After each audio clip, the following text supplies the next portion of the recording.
Ngin Iai Pynkhreh, Mungkin sesuatu kibasa, Pynkhreh ya lai tertinggi, Asyik bertrai di sungai, Alai yong nyanyi kiwan ben, Kala jingin Ngin Iai Pynkhreh, Ladang aturoi, Nengkan sawah, Angin hesha ini pa.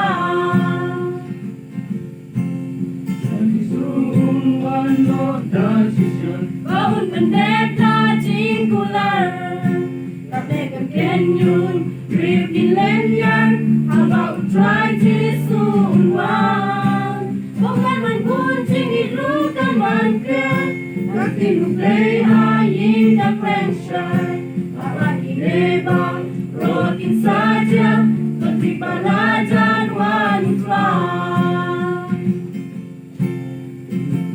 Ngin Iai Pynkhreh, Mungkin sesuatu kibasa, Pynkhreh ya lai tertinggi, Asyik bertrai di sungai, Haba yong nyanyi kiwan ben, Kala jingin Ngin Iai Pynkhreh, Ladang aturoi, Nengkan sawah, Angin hesha ini pa.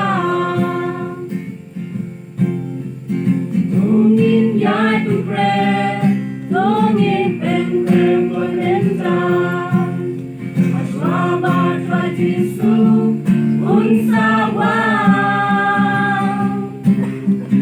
Lembah kiangen, Naturoi Ngin Iai Pynsawah, Rajisu unwan Rashisha.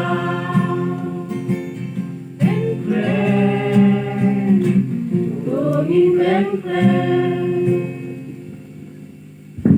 Bless kita from Amen.